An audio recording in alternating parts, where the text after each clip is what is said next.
Hello, Paige LaGrange here at the Cumberland County Public Library, and today we're going to continue our reading of Chapter 7.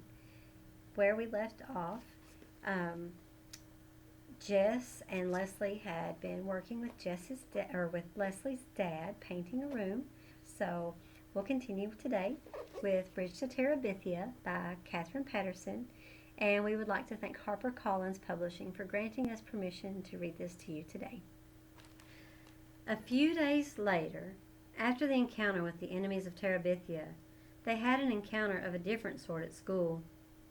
Leslie came out at recess to tell Jess that she had started into the girls' room, only to be stopped by the sound of crying from one of the stalls. She lowered her voice. "This sounds crazy," she said. "But from the feet, I'm sure it's Janice Avery in there." "You're kidding." The picture of Janice Avery crying on the toilet seat was too much for Jess to imagine. "Well, she's the only one in school that has Willard Hughes's name crossed out on her sneakers. Besides, the smoke is so thick in there you need a gas mask." "Are you sure she was crying?" "Jess Aarons, I can tell if somebody's crying or not." What was the matter with him? Janice Avery had given him nothing but trouble, and now he was feeling responsible for her, like one of the Burke's timber wolves or beached whales. She didn't even cry when kids teased her about Willard after that note. "Yeah, I know." He looked at her. "Well," he said, "what shall we do?" "Do?" she asked. "What do you mean, what shall we do?" How could he explain it to her? "Leslie, if she was an animal predator, we'd be obliged to try to help her." Leslie gave him a funny look. "Well, you're the one who's always telling me I gotta care," he said.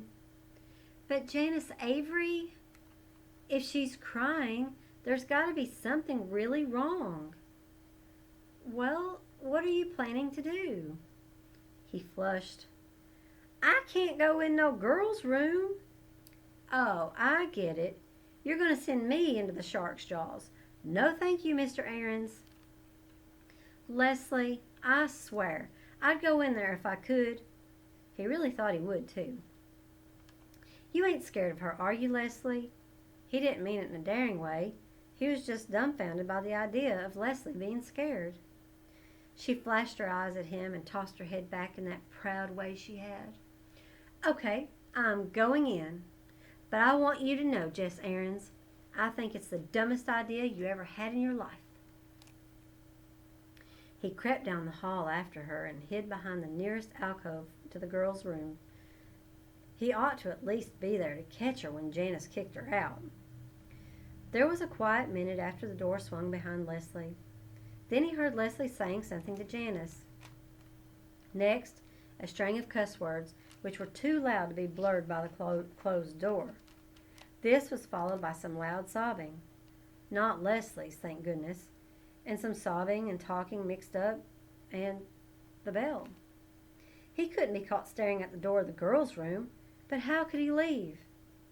He'd be deserting in a line of fire. The rush of kids into the building settled it. He let himself be caught up in the stream and made his way to the basement steps, his brain still swirling with the sounds of cussing and sobbing. Back in the 5th grade classroom, he kept his eye glued on the door for Leslie. He half expected her to see her come through, flattened straight out like the coyote on Roadrunner. But she came in smiling without so much as a black eye. She waltzed over to Miss Myers and whispered her excuse for being late. And Miss Myers beamed at her with what was becoming known as the Leslie Burke Special. How was he supposed to find out what had happened? If he tried to pass a note, the other kids would read it. Leslie sat way up in the front corner, nowhere near the wastebasket or pencil sharpener, so there was no way he could pretend to be heading somewhere else and sneak a word with her.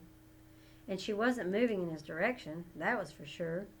She was sitting straight up in her seat, looking as pleased with herself as a motorcycle rider who's just made it over 14 trucks. Leslie smirked, clear through the afternoon and right on to the bus where Janice Avery gave her a little crooked smile on the way to the back seat. And Leslie looked over at Jess as if to say, "See?" He was going crazy wanting to know. She even put him off after the bus pulled away, pointing her head at Maybelle as if to say, "We shouldn't discuss it in front of the children." Finally, in the safe darkness of the stronghold, she told him. "Do you know why she was crying?" "How am I supposed to know?" "Leslie, will you tell me?" What in the heck was going on in there? Janice Avery is a very unfortunate person. Do you realize that? What was she crying about, for goodness sake? It's a very complicated situation. I can understand now why Janice has so many problems relating to people. Will you tell me what happened before I had a hernia? Did you know her father beats her? Lots of kids' fathers beat them. Will you get on with it? No, I mean really beats her. The kind of beatings they take people to jail for in Arlington. She shook her head in disbelief. You can't imagine.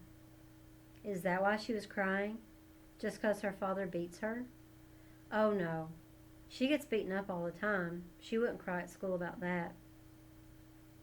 Then what was she crying for? Well, Leslie was loving this. She'd string him out forever. Well, today she was so mad at her father that she told her so-called friends, Wilma and Bobby Sue, about it. Yeah? And those two, she looked for a word vile enough to describe Janice Avery's friends and found none. Those two girls blabbed it all over the 7th grade. Pity for Janice Avery swept across him. Even the teacher knows about it. Boy, the word came out like a sigh. There was a rule at Lark Creek, more important than anything Mr. Turner made up and fussed about. That was the rule that you never mixed up troubles at home with life at school. When parents were poor or ignorant or mean, or even just didn't believe in having a TV set, it was up to their kids to protect them. By tomorrow, every kid and teacher in Lark Creek Elementary would be talking and half snickers about Janice Avery's dad. It didn't matter if their own fathers were in the state hospital or the federal prison. They hadn't betrayed theirs, and Janice had. Do you know what else? What? I told Janice about not having a TV and everyone laughing. I told her I understood what it was like to have everyone think I was weird. What'd she say to that? She knew I was telling the truth. She even asked me for advice, as if I was Dear Abby. Yeah? I told her just to pretend she didn't know what on earth Wilma and Bobby Sue had said, or where they got such a crazy story, and everyone would forget about it in a week. She leaned forward, suddenly anxious. Do you think that was good advice? Well, how should I know? Make her feel better? I think so. She seemed to feel a lot better. Well, then it was great advice. She leaned back, happy and relaxed. Know what, Jess? What? Thanks to you, I think I now have 1 1/2 friends at Lark Creek School. It hurt him for it to mean so much to Leslie to have friends. When would she learn they weren't worth her trouble? Oh, you got more friends than that. Nope, 1 1/2. Monster Mouth Myers doesn't count. There in their secret place, his feelings bubbled inside him like a stew on the back of the stove. Some sad for her and her lonesomeness, but chunks of happiness too. To be able to be Leslie's one whole friend in the world, as she was his, he couldn't help being satisfied about that. That night, as he started to get into bed, leaving the lights off, so as not to wake the little girls, he was surprised by Maybelle's shrill little, Jess, how come you're still awake? Jess, I know where you and Leslie go to hide. What do you mean? I followed you. He was at her bedside in one leap. You ain't supposed to follow me. How come? Her voice was sassy. He grabbed her shoulders and made her look him in the face. She blinked in the dim light like a startled chicken. "You listen here, Maybelle Aarons," he whispered fiercely. "I catch you follow me again, your life ain't worth anything." "Okay, okay," she slid back in bed. "Boy, you're mean. I ought to tell Mama on you." "Look, Maybelle, you can't do that. You can't tell Mama about where me and Leslie go." She answered with a little sniffling sound. He grabbed her shoulders again. He was desperate. "I mean it, Maybelle. You can't tell nobody nothing." He let her go. "Now, I don't want to hear about you following me or squealing to Mama ever again. You hear?" "Why not?" "'Cause if you do, I'm going to tell Billie Jean Edwards you still wet the bed sometimes." "You wouldn't!" "Boy, girl, you just better not try me." He made her swear on the Bible never to tell and never to follow. But still, he lay awake a long time. How could he trust everything that mattered to him to a sassy 6-year-old?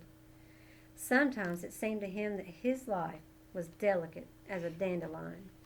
One little puff from any direction, and it was blown to bits. And that's the end of Chapter 7. Thank you for joining me today as we've read Chapter 7 of Catherine Patterson's Bridge to Terabithia. Again, we want to thank HarperCollins Publishing for granting us permission to read this online to you today. We'll pick up on Monday with Chapter 8. I hope you have a great weekend. Bye-bye.